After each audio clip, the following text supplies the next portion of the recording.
Good morning everyone. Next आज हम लोग स्टार्ट करने वाले हैं advantage and disadvantage of hydro power plant.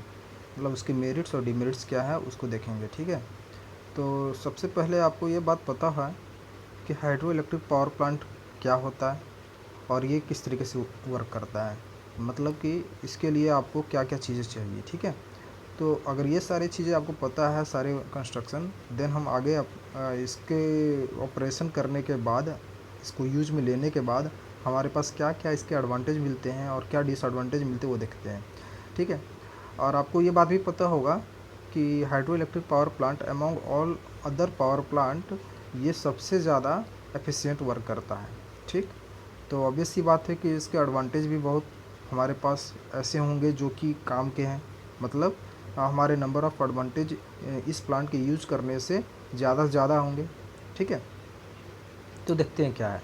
सबसे पहला है कि it requires no fuel as water is used for the generation of electrical energy.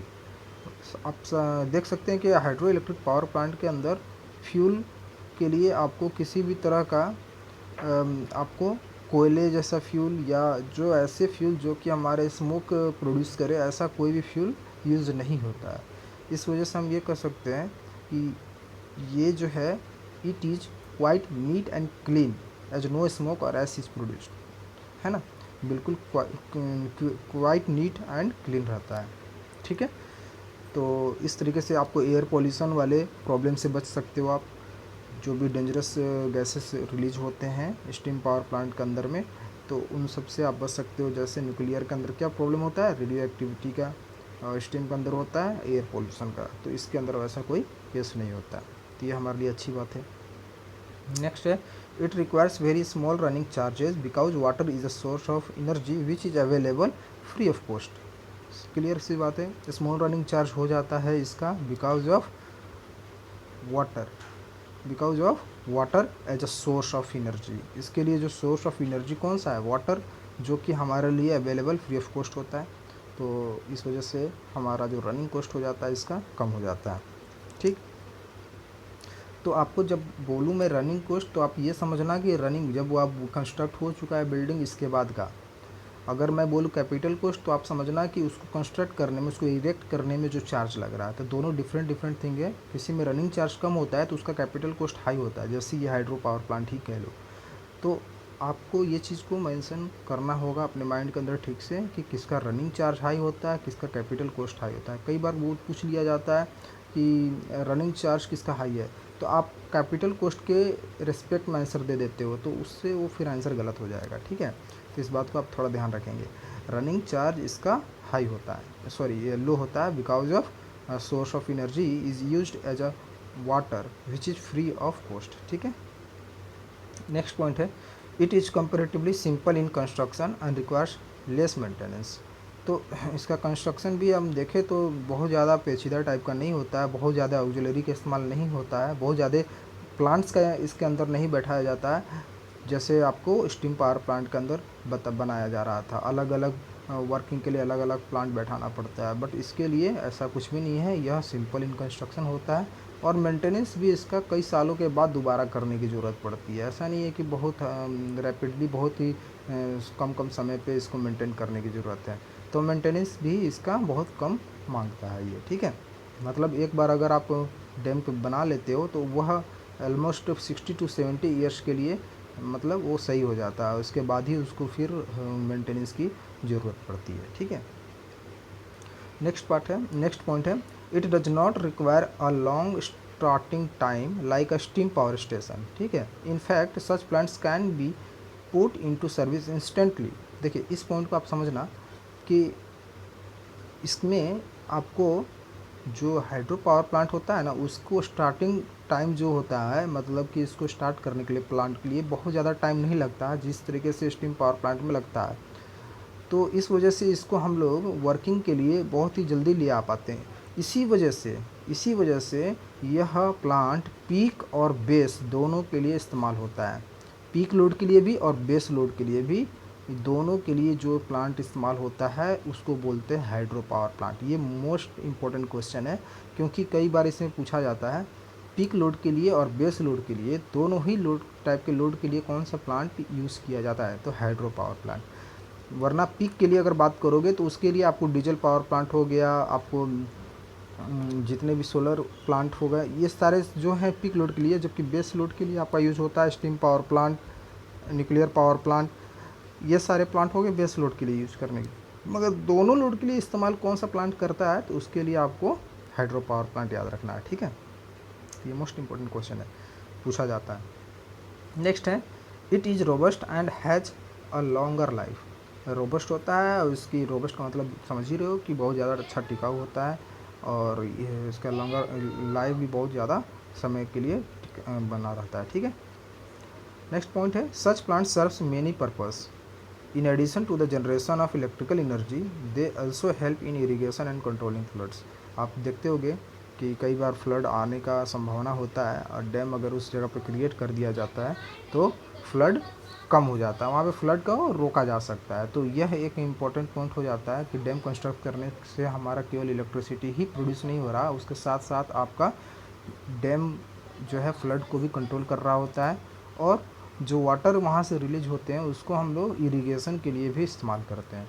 तो इससे आपको बहुत सारे इलेक्ट्रिकल एनर्जी प्रोड्यूस करने के साथ साथ दूसरे कामों के लिए भी ले सकते हैं, ठीक। नेक्स्ट पॉइंट है, although such plants requires the attention of high skilled persons at the time of construction, yet for the operation a few experienced persons may do the job well। देखिए, आपको याद होगा न्यूक्लियर पावर प्लांट के अंदर उसका capital coast और running coast दोनों ही high इसी वजह से होता है, बिकॉज ऑफ जो टेक्निकल पर्सन होते हैं, जो इंजीनियर्स होते हैं, जो साइंटिस्ट उसके अंदर यूज होते हैं, वह बहुत ही ज़्यादा स्किल्ड होने चाहिए, बहुत ही ज़्यादा एक्सपीरियंस्ड होने चाहिए। तो हाइड्रो में भी आपको ऐसा ज़रूरत है, बट केवल कंस्ट्रक्शन पार्ट के लिए अगर कहें तो। वरना उसके बाद जब रनिंग हो रहा है तो इसका काम इतना आसान सा होता है कि इसके लिए आपको बहुत ज़्यादा एक्सपीरियंस नहीं भी है तो भी आप उस काम को कर सकते हो। तो इस तरीके से हमारे पास जो स्किल्ड पर्सन ढूंढने का होता है या उनको सैलरी देने की बात होती है, तो वहाँ पर थोड़ा सा हाइड्रो पावर प्लांट में ये मेरिट के अंदर आ जाता है कि आपको बहुत ज़्यादा मेहनत नहीं करना पड़ता। स्किल्ड पर्सन के लिए भी, आप इसको कम स्किल्ड भी हो तो भी इसको ईजिली ऑपरेट कर सकते हो, ठीक है। तो ये सारे आपके एडवांटेज थे।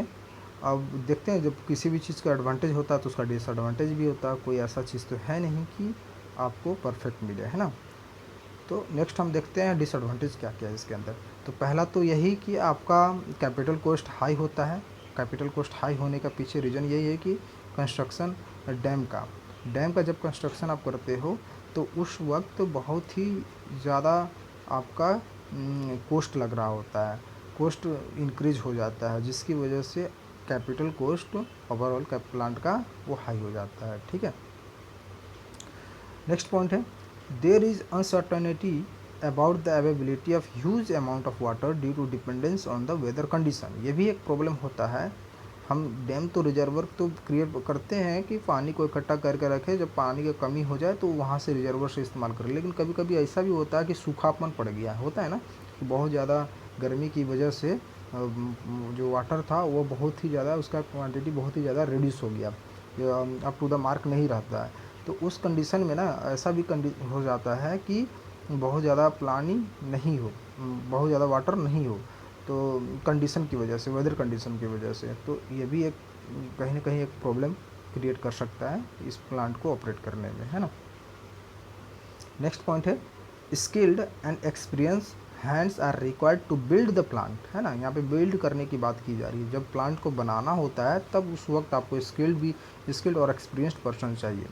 अदरवाइज अगर मतलब आपको ऐसे इंजीनियर्स मिल जाते हैं, ऐसे सिविल इंजीनियर्स मिल जाते हैं जो कि डैम को कंस्ट्रक्ट करते हैं, अगर वो उनका एक्सपीरियंस नहीं है तो कई बार एक्सीडेंट होने का भी केस हो जाता है। डैम जैसे टूट जाना हो जाता है, जो भी ब्रिज बना रहे होते हैं वो भी।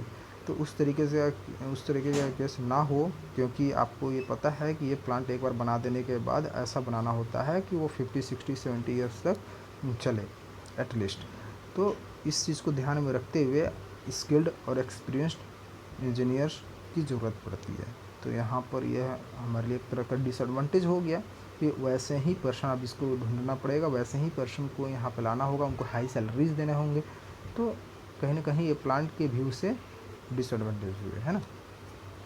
नेक्स्ट पॉइंट है, it requires high cost of transmission line as the plant is located in hilly areas which are quite away from the consumers। आप देखते होंगे कि हाइड्रो पावर प्लांट जो आपके कंज्यूमर्स है, कंज्यूमर्स मीन्स पीपल्स, लोग जो यूज़ कर रहे हैं, तो उनसे वह जो प्लांट हो काफ़ी दूर होता है, ठीक है, क्योंकि हम ये प्लांट को वहीं पर बना सकते हैं जहाँ पर वाटर की अवेलेबिलिटी हो।